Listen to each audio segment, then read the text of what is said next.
So Kenya is at a crossroads, a moment filled with peril, but also enormous promise. And with the rest of my time here today, I'd like to talk about how you can seize the moment, how you can make sure we leave behind a world that's better, a world that we've borrowed from our children. On July 26, 2015, President Barack Obama stood before the Kenyan people in Nairobi, delivering a message that still echoes a decade later. He said, "Kenya is at a crossroads." And 10 years later, those words remain more relevant than ever. As we approach the 2027 elections, Kenya once again faces tough decisions, choices that will shape the nation's destiny. At African Journalist, we believe this is the moment to choose unity over ethnicity, integrity over corruption, and democracy over division. The following clip from the Obama White House is used for educational purposes, reminding us that leadership is not about tribe or power, but about building a nation that stands together. Hey! Habari zenu!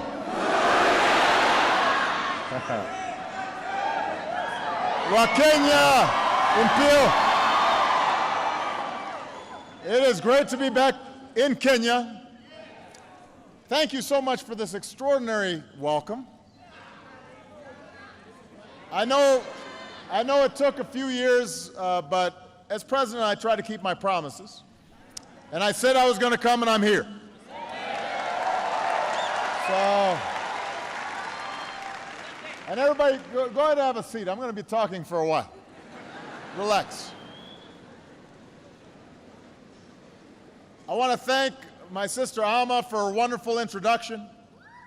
I'm so glad that she could be with us here today, and it was, as she said, it was Alma who first guided me through Kenya almost 30 years ago. To President Kenyatta, I want to thank you once again for the hospitality that you've shown me, for our work together on this visit, and for being here today. It's a great honor. I am proud to be the first American president to come to Kenya.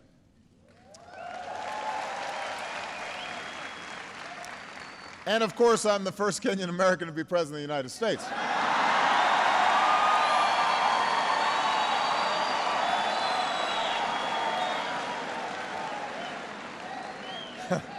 That goes without saying. I love you back. I do. But as Alma was saying, the first time I came to Kenya, things were a little different. When I arrived at Kenyatta Airport, the airline had lost my bags. That doesn't happen on Air Force One. They always have my luggage on Air Force One. As she said, Alma picked me up in an old Volkswagen Beetle. And I think the entire stay I was here, it broke down 4 or 5 times. We'd be on the highway, we'd have to call the Joakali. He'd bring his tools. We'd be sitting there waiting. And I slept on a cot in her apartment. Instead of eating at fancy banquets with the president, we were drinking tea and eating ugali, and sukuma wiki, and so there wasn't a lot of luxury. Sometimes the lights would go out. They still do, is that what someone said? But you know, there was something more important than luxury on that first trip. And that was a sense of being recognized, being seen. I was a young man, and I was just a few years out of university. I'd worked as a community organizer in low-income neighborhoods in Chicago. I was about to go to law school, and when I came here, you know, in many ways I was a Westerner. I was an American. unfamiliar with my father and his birthplace, really disconnected from half of my heritage. And at that airport, as I was trying to find my luggage, there was a woman there who worked for the airlines, and she was helping fill out the forms, and she saw my name, and she looked up and she asked if I was related to my father, who she had known. And that was the first time that my name meant something, right? And that it was recognized.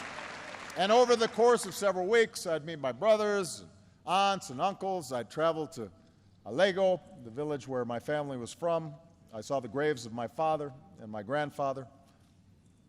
And I learned things about their lives that I could have never learned through books. And in many ways, their lives offered snapshots of Kenya's history. But they also told us something about the future. My grandfather, for example, he was a cook for the British. And as I went through some of his belongings when I went up country, I found the passbook he had to carry as a domestic servant. It listed his age and his height, his tribe, listed the number of teeth he had missing. And he was referred to as a boy, even though he was a grown man in that passbook. And he was in the King's African Rifles during the Second World War and was taken to the far reaches of the British Empire, all the way to Burma. And back home, after the war, he was eventually detained for a time because he was linked to a group that opposed British rule. And eventually he was released. He forged a home for himself and his family. He earned the respect of his village, lived a life of dignity, although he had a well-earned reputation for being so strict that everybody was scared of him. And he became estranged from part of his family. So that was his story. And then my father came of age as Kenyans were pursuing independence. And he was proud to be a part of that liberation generation. And next to my grandfather's papers, I found letters that he had written to 30 American universities asking for a chance to pursue his dream and get a scholarship. And ultimately, one university gave him that chance, the University of Hawaii. And he would go on to get an education and then return home. And here, at first, he found success as an economist and worked with the government, but ultimately he found disappointment in part because he couldn't reconcile the ideas that he had for his young country with the hard realities that had confronted him. And I think sometimes about what these stories tell us, what the history and the past tell us about the future. And they show us the enormous barriers to progress that so many Kenyans faced just 1 or 2 generations ago. This is a young country. We were talking last night at dinner. The president's father was the first president. We're only a generation removed. And the daily limitations and sometimes humiliations of colonialism, that's recent history. The corruption and cronyism and tribalism that sometimes confront young nations, that's recent history. But what these stories also tell us is an arc of progress, from foreign rule to independence, from isolation to education and engagement with a wider world. It speaks of incredible progress. So we have to know the history of Kenya, just as we Americans have to know our American history. All people have to understand where they come from. But we also have to remember why these lessons are important. We know our history so that we can learn from it. We learn our history because we understand the sacrifices that were made before, so that when we make sacrifices, we understand we're doing it on behalf of future generations. There's a proverb that says, "We have not inherited this land from our forebears, we have borrowed it from our children." In other words, we study the past so it can guide us into the future and inspire us to do better. And when it comes to the people of Kenya, particularly the youth, I believe there is no limit to what you can achieve. A young, ambitious Kenyan today should not have to do what my grandfather did and serve a foreign master. You don't need to do what my father did and leave your home in order to get a good education and access to opportunity. Because of Kenya's progress, because of your potential, you can build your future right here, right now.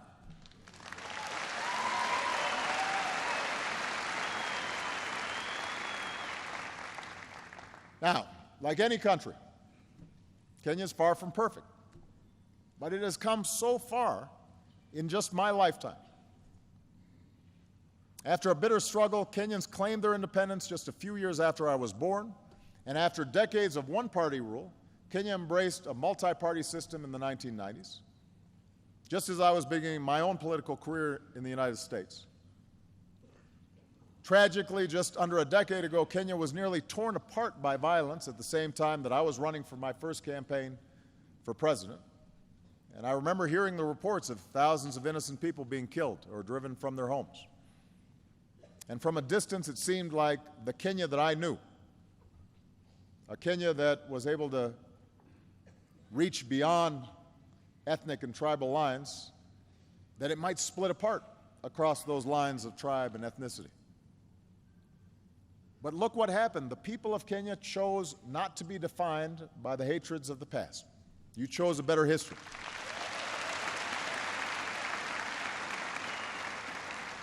The voices of ordinary people and political leaders and civil society did not eliminate all these divisions, but you addressed the divisions and differences peacefully. And a new constitution was put in place declaring that every person has inherent dignity and the right to have that dignity respected and protected. A competitive election went forward, not without problems, but without the violence that so many had feared. In other words, Kenyans chose to stay together. You chose the path of Harambee. And in part because of this political stability, Kenya's economy is also emerging. And the entrepreneurial spirit that people rely on to survive in the streets of Kibera can now be seen in new businesses across the country, from the city square to the smallest villages. M-Pesa is changing the way people use money.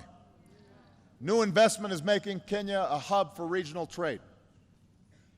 When I came here as a U.S. Senator, I pointed out that South Korea's economy was the same as Kenya's when I was born, and then was 40 times larger than Kenya's. Think about that. Started at the same place. South Korea had gone here and Kenya was here. But today that gap has been cut in half, just in the last decade, which means Kenya is making progress. And meanwhile, Kenya continues to carve out a distinct place in the community of nations as a source of peacekeepers for places torn apart by conflict, a host for refugees driven from their homes, a leader for conservation, following the footprints of Wangari Maathai.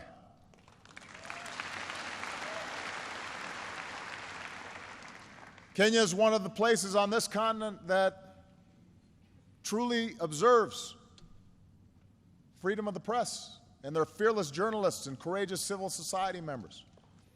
And in the United States, we see the legacy of Kip Keino every time a Kenyan wins one of our marathons.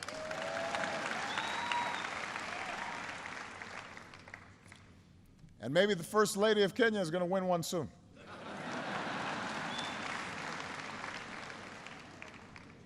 I told the president he has to start running with his wife.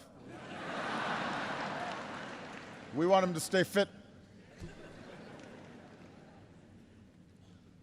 So there's much to be proud of. much progress to lift up. It's a good news story. But we also know the progress is not complete. There are still problems that shadow ordinary Kenyans every day. Challenges that can deny you your livelihood and sometimes deny you lives. As in America and so many countries around the globe, economic growth has not always been broadly shared. Sometimes people at the top do very well, but ordinary people still struggle.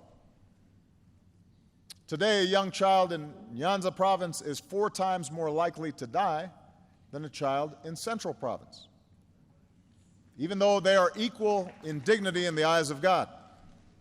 That's a gap that has to be closed. A girl in Rift Valley is far less likely to attend secondary school than a girl in Nairobi. That's a gap that has to be closed.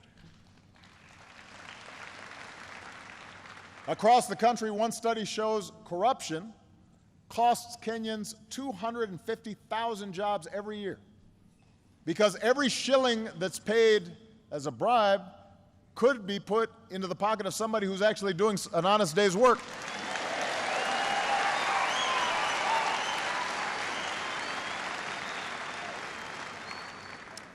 And despite the hard-earned political progress that I spoke of,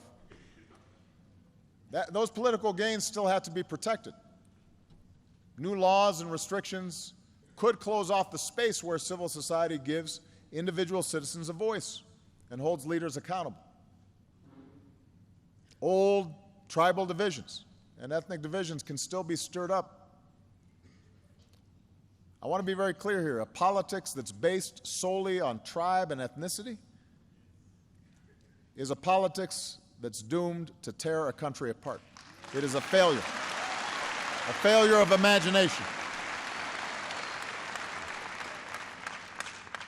Of course, here in Kenya, we also know the specter of terrorism has touched far too many lives. And we remember the Americans and Kenyans who died side by side in the attack on our embassy in the 90s.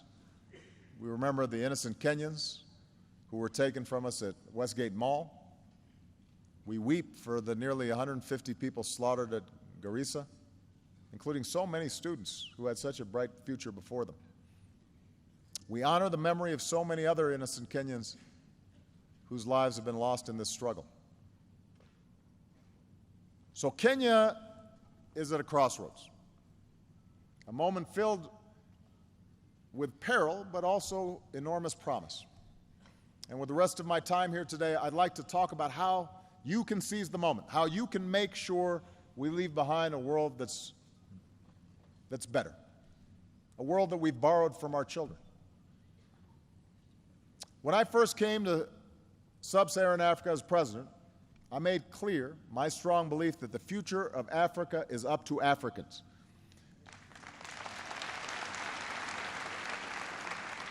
For too long, I think that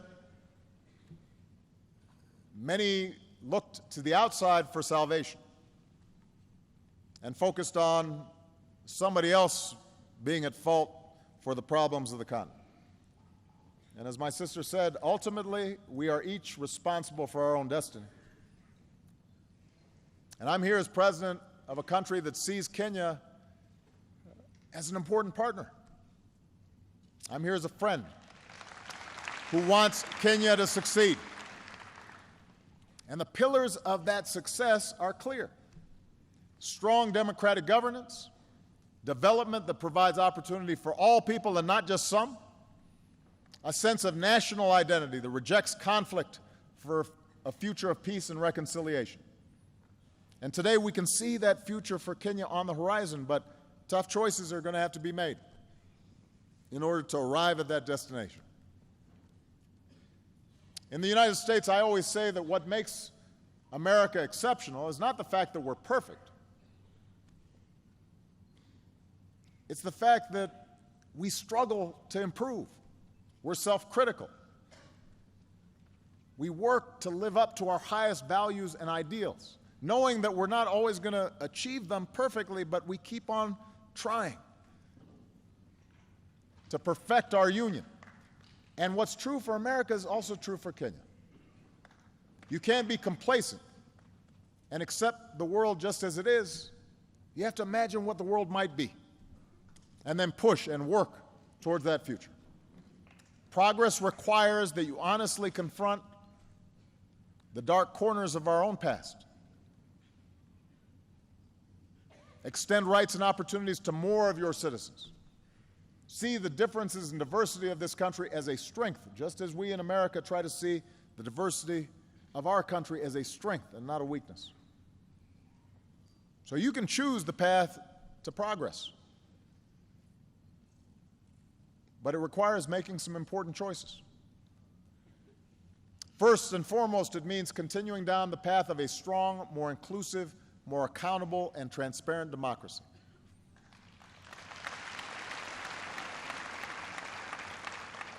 You know, democracy begins with a peacefully elected government. It begins with elections, but it doesn't stop with elections. So your Constitution offers a roadmap to governance that's more responsive to the people through protections against unchecked power, more power in the hands of local communities. For this system to succeed, there also has to be space for citizens to exercise their rights.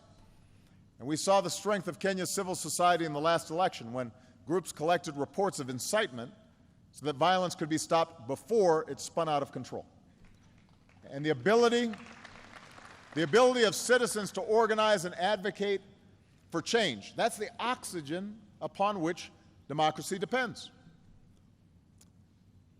You know, democracy is sometimes messy, and for leaders, sometimes it's frustrating. Democracy means that somebody's always complaining about something. Nobody is ever happy in a democracy about their government. If you make one person happy, somebody else is unhappy. Then sometimes somebody who you made happy, later on now they're not happy.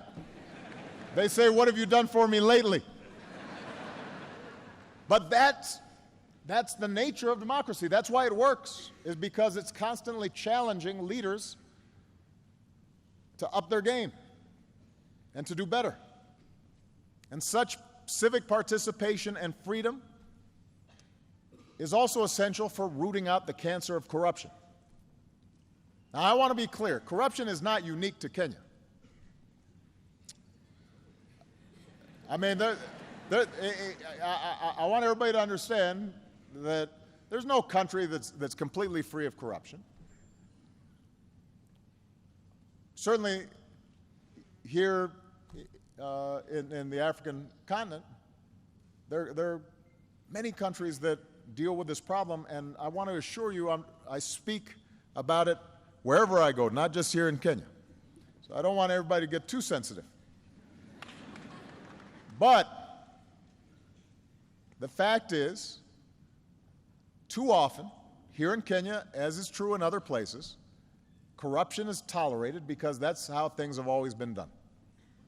People just think that that is sort of the normal state of affairs. And there was a time in the United States where that was true too. My hometown of Chicago was infamous for Al Capone and you know, the mob and organized crime corrupting law enforcement. But what happened was that over time people got fed up, and leaders stood up and they said, "We're not going to play that game anymore." And you changed the culture and you changed habits. Here in Kenya, it's time to change habits and decisively break that cycle, because corruption holds back every aspect of economic and civil life. It's an anchor that weighs you down and prevents you from achieving what you could. If you need to pay a bribe and hire somebody's brother who's not very good and doesn't come to work in order to start a business, well, that's going to create less jobs for everybody. If electricity is going to one neighborhood because they're well connected and not another neighborhood, that's going to limit development of the country as a whole. If someone in public office is taking a cut that they don't deserve. That's taking away from those who are paying their fair share. So this is not just about changing one law, although it's important to have laws on the books that are actually being enforced. It's important that not only low-level corruption is punished, but folks at the top, if they are taking from the people, that has to be addressed as well. But it's not something that is just fixed by laws or that any one person can fix. It requires a commitment by the entire nation, leaders and citizens, to change habits and to change culture. Tough laws need to be on the books.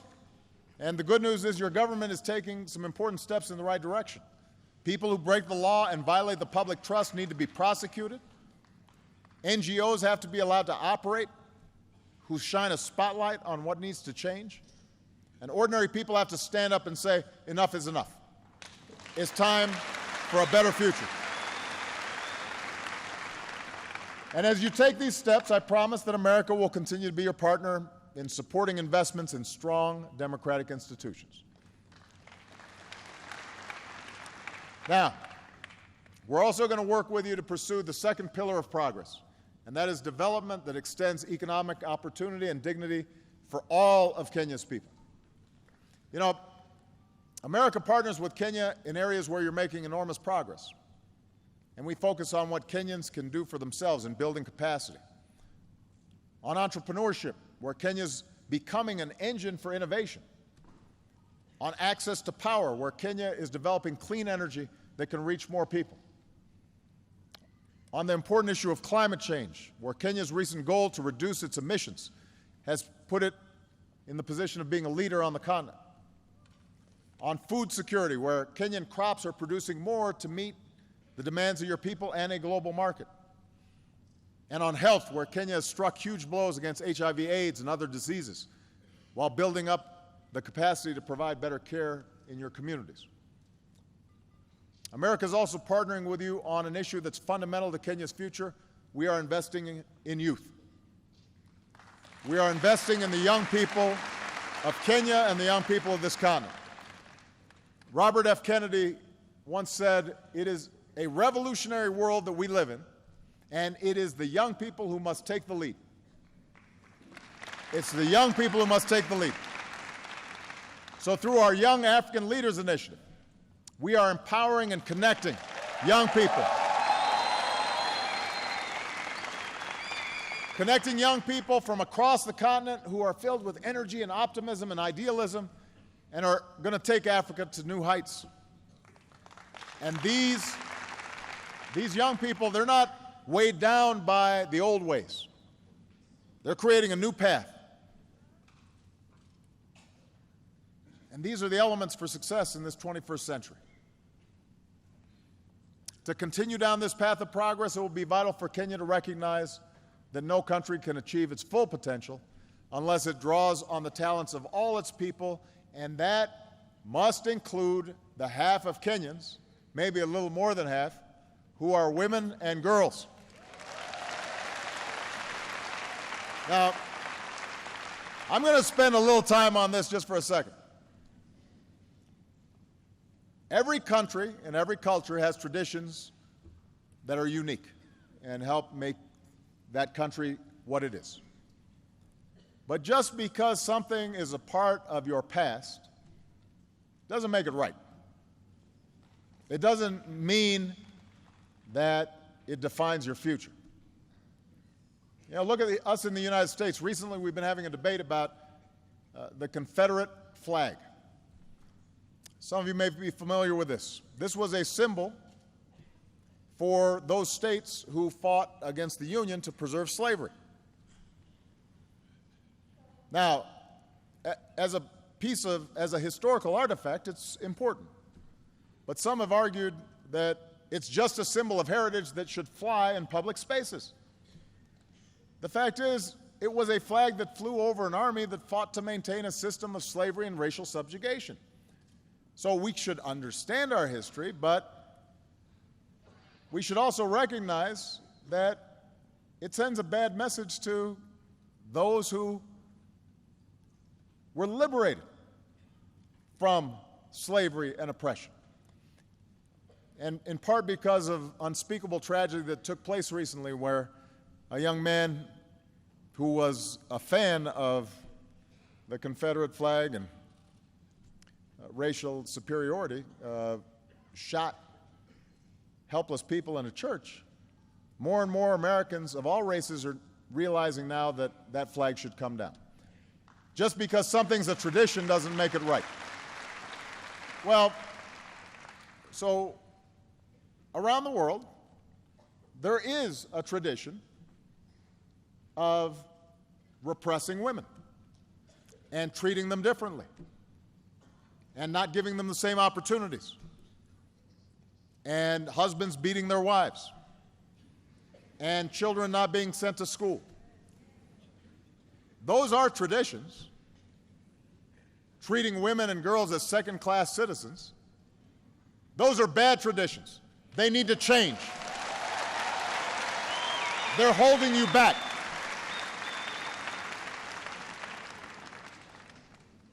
Treating women as second-class citizens is a bad tradition. It holds you back.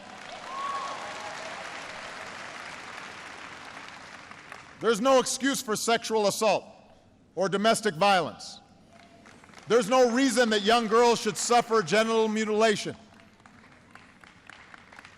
There's no place in civilized society for the early or forced marriage of children.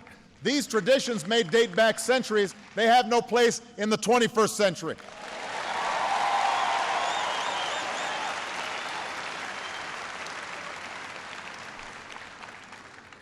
These are issues of right and wrong in any culture. But they're also issues of success and failure. Any nation that fails to educate its girls or employ its women and allowing them to maximize their potential is doomed to fall behind in the global economy. You know, we're in a sports center. Imagine if you have a team and you don't let half of the team play. That's stupid. That makes no sense. And the evidence shows that communities that give their daughters the same opportunities as their sons, they are more peaceful, they are more prosperous, they develop faster, they are more likely to succeed. That's true in America, that's true here in Kenya. It doesn't matter. And that's why one of the most successful development policies you can pursue is giving girls an education and removing the obstacles that stand between them and their dreams. And by the way, if you educate girls, they grow up to be moms, and they, because they're educated, are more likely to produce educated children.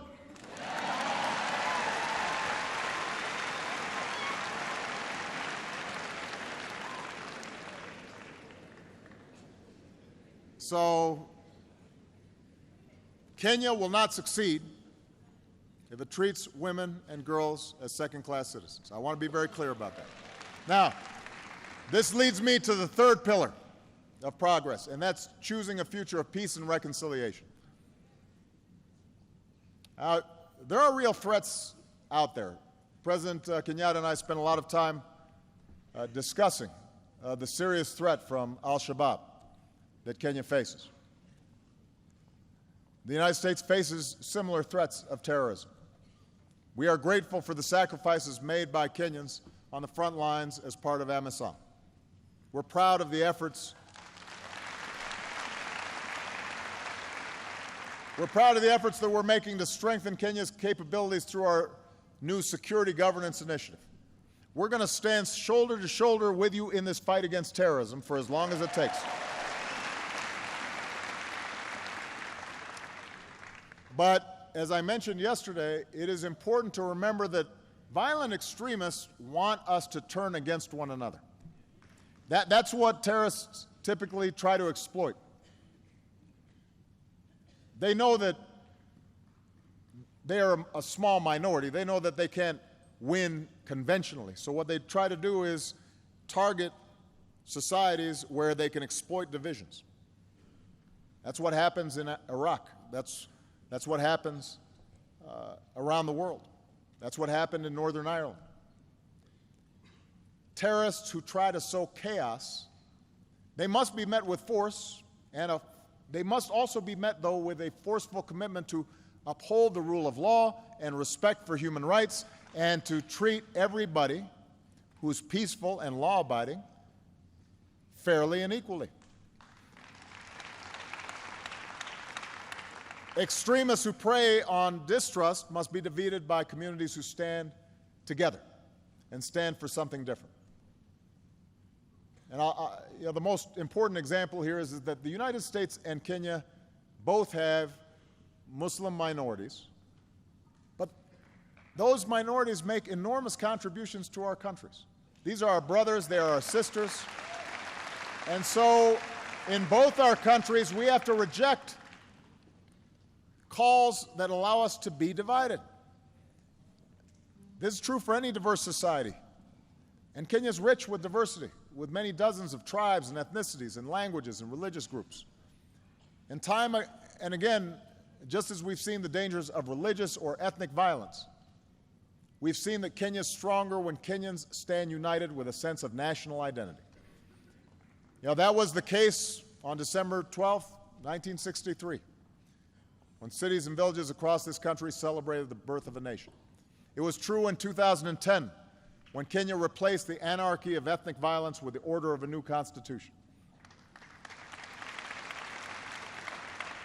So we can all appreciate our own identities, our bloodlines, our beliefs, our backgrounds. That tapestry is what makes us who we are. But the history of Africa, which is both the cradle of human progress and a crucible of conflict, shows us that when we define ourselves narrowly, in opposition to somebody just because they're of a different tribe or race or religion, and we ignore who's a good person or a bad person, are they working hard or not, are they honest or not, are they peaceful or violent, when we start making distinctions solely based on status and not what people do, then we're taking a wrong path, and we inevitably suffer in the end.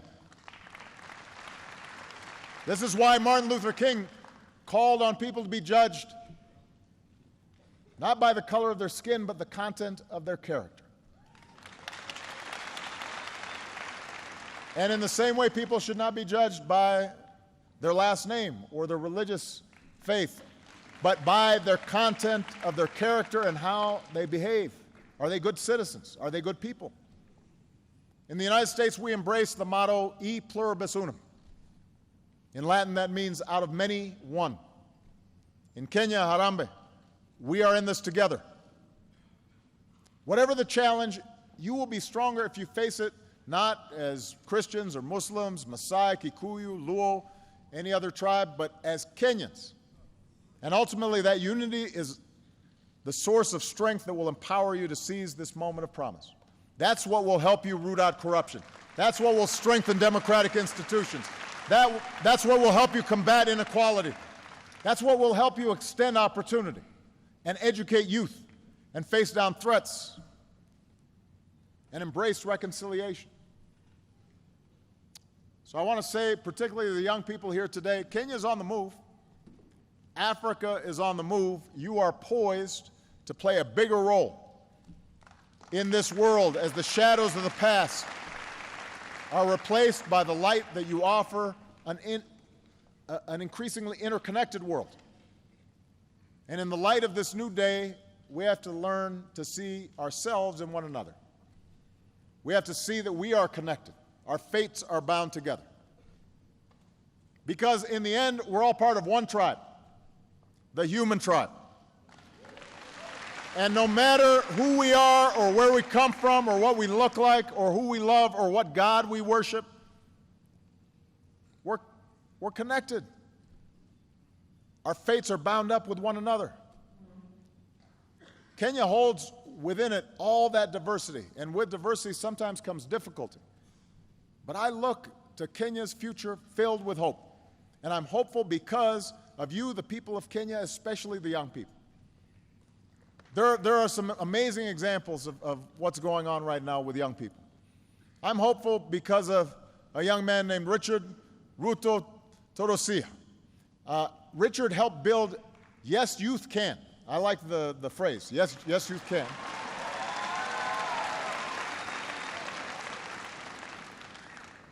It became one of the most prominent civil society organizations in Kenya with over 1 million members. And after the violence of 2007, 2008, Yes, Youth Can stood up to incitement, helped bring opportunity to young people in places that were scarred by conflict. That's the kind of young leadership that we need. I'm hopeful because of a young woman named Josephine Kulea. So Josephine founded Samburu Girls Foundation, and she's already helped to rescue over 1,000 girls from abuse and forced marriage and helped place them in schools.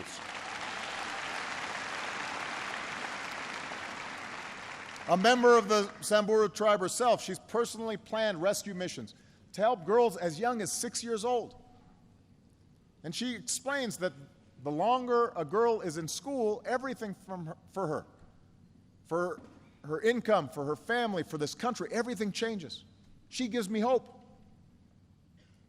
I'm hopeful because of a young woman named Jamila Abbas. So Jamila founded M-Farm, which is a mobile platform that is already used by over 14,000 people across Kenya. M-Farm makes it easy for farmers to get information that lets them match their crops with what the market demands. And studies show that it can help farmers double their sales. So here's what Jamila said. I love Kenya because you feel you are home anywhere you go. Home anywhere you go. That's the Kenya that welcomed me nearly 30 years ago as a young man. You helped make me feel at home, and standing here today as President of the United States, when I think about those young people and all the young people in attendance here, you still make me feel at home. And I'm confident that your future is going to be written across this country and across this continent by young people like you. Young men and women who don't have to struggle under a colonial power, who don't have to look overseas to realize your dreams. Yes, you can realize your dreams right here, right now. We have not inherited this land from our forebears, we have borrowed it from our children. So now's the time for us to do the hard work of living up to that inheritance, of building a Kenya where the inherent dignity of every person is respected and protected, and there's no limit to what a child can achieve. I am here to tell you that the United States of America will be a partner for you every step of the way. God bless you. Thank you. Asante sana.